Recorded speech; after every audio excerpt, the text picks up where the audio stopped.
Assalamualaikum student, how are you? Hope that you all will be fine. Today we are going to study archaeological and geological uses of isotope plus chemical reaction and structure determination of a reaction. Student is for 9th class from chemistry 9. So let's start our topic now. Student, archaeological and geological uses से मुराद क्या है कि fossils की study करना. Fossils क्या है? वो जानदार जो पहले कभी जिंदा थे या बेजान जो कभी पहले मौजूद थे दुनिया में, उनकी एज मालूम की जाती है कि ये कितने पुराने हैं, इनकी एज क्या है, ये कब थे, कहाँ थे, कैसे थे, ये औरत थी, मर्द था, या ये जो दरख्त है इसने कितनी उम्र पाई है, इसकी कितनी लंबी उम्र थी, वगैरह वगैरह.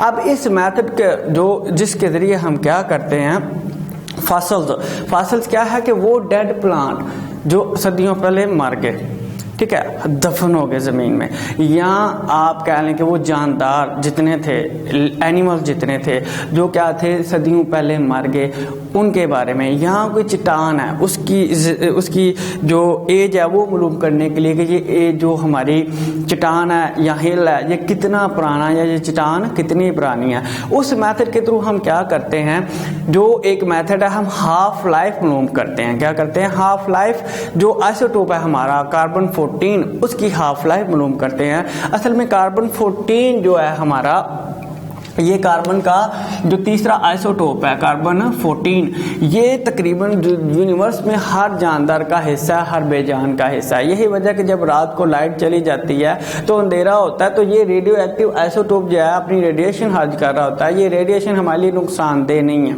यही वजह कि रात को बंद कमरा और लाइट भी नहीं होती, हमें दीवारें नजर आती हैं, हमारा बेड नजर आता है, हमें मुख्तलिफ चीजें जो पड़ी होती हैं हमारे घर में वो नजर आती हैं. वो किसकी वजह से होता है? वो कार्बन 14 की वजह से ही होता है.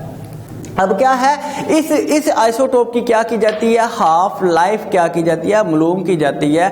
हाफ लाइफ मालूम करने से हमें जो रेडियो एक्टिव आइसोटोप है उसके लिए जो मेथड इस्तेमाल किया जाता है उसे रेडियो एक्टिव आइसोटोप डेटिंग कहते हैं.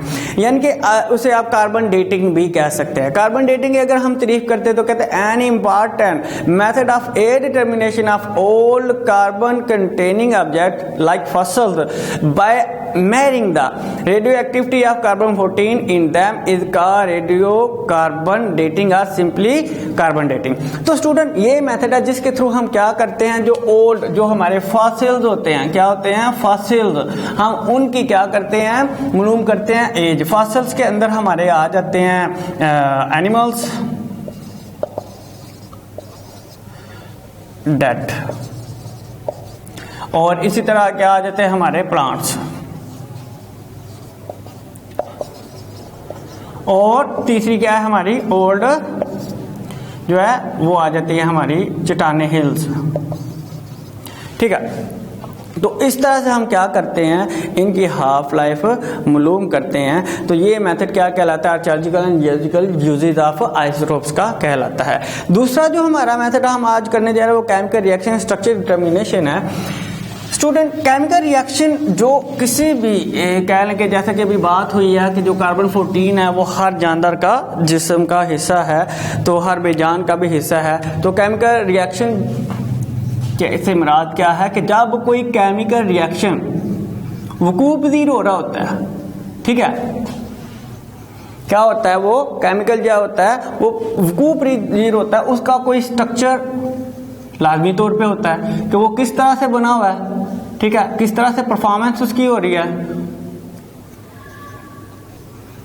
अब उस परफॉर्मेंस को फाइंड करना कि ये केमिकल रिएक्शन कहाँ तक, किस हद तक जा रहा है, किस एक्सटेंट तक जा रहा है, कैसे ये वकूअ पज़ीर हो रहा है, कहाँ कहाँ पे कौन कौन से क्या है नए इसके प्रोडक्ट बन रहे हैं, किन से जो रिएक्टेंट है, कौन सी रिएक्टेंट है जिन्होंने रिएक्ट किया और आगे जाके प्रोडक्ट बनाया. मिसाल के तौर पे हम बात करेंगे फोटोसिंथेसिस की. फोटोसिंथेसिस में क्या होता है, जो कार्बन डाइऑक्साइड है हमारी, क्या है कार्बन डाई जो गैस है हमारी ऑक्साइड, इसमें जो क्या होता है कार्बन 14 हमारा आइसोटोप है उसको इस्तेमाल किया जाता है केमिकल रिएक्शन की जो प्रोसेस है उसको फाइंड करने के लिए कि कार्बन डाइऑक्साइड जो है कार्बन 14 को इस्तेमाल किया जाता है. कार्बन डाइऑक्साइड कहाँ कहाँ पे किस किस के साथ उसने रिएक्ट किया, तामल किया, रिएक्ट करने के बाद कौन सी प्रोडक्ट बनी, कहाँ पे बनी, वो प्रोडक्ट आगे मजीद जब क्या हुई, डिजॉल्व हुई या यूज हुई तो उसने आगे क्या दिया। तो कार्बन डाइऑक्साइड के एक्सटेंट को मालूम किया जाता है कि ग्लूकोज की जो होती है फॉर्मेशन, ग्लूकोज की फॉर्मेशन कहाँ से होती है, फोटोसिंथेसिस से, फोटोसिंथेसिस से। अब फोटोसिंथेसिस के दौरान ग्लूकोज कैसे बना, किन मराहल से बन के गुजर के बना, ठीक है। उन मराहल को क्या करना, नोट करना, किसकी मदद से, कार्बन 14 जो एक आइसोटोप है, कार्बन का रेडियो एक्टिव आइसोटोप है, उसकी मदद से कार्बन डाइऑक्साइड की मौजूदगी का फोटोसिंथेसिस में ग्लूकोज बनाने के अमल के दौरान जो इस्तेमाल होता है उसको, उसकी जांच करना, उसकी पड़ताल करना कि किस तरह से ये रिएक्ट करने के बाद इसने क्या कि ग्लूकोज बनाने में मदद की। उस सारी की सारी स्टडी जो है वो क्या है, हमारी केमिकल रिएक्शन है, स्ट्रक्चर डिटर्मिनेशन है कि किस तरह से वो केमिकल रिएक्शन वकूफ पजीर हुआ और किस मकाम पे जाके ये रुका या प्रोडक्ट बनी और इसका स्ट्रक्चर क्या था। स्टूडेंट ये सारे के सारे लेक्चर जो हैं आपको जो है साइंस क्लासरूम स्कूल की तरफ से दिए जा रहे हैं। हमारे चैनल को लाजमी सब्सक्राइब करें और कमेंट्स करें, और ताकि आप तक हमारी हर नई आने वाली वीडियो आती रहे और आप उससे मुस्तफीद होते रहें। दुआ में याद रखिएगा, अपने अपने घर वालों का बहुत ज़्यादा ख्याल रखिएगा। ओके, अस्सलाम वालेकुम, अल्लाह हाफिज़।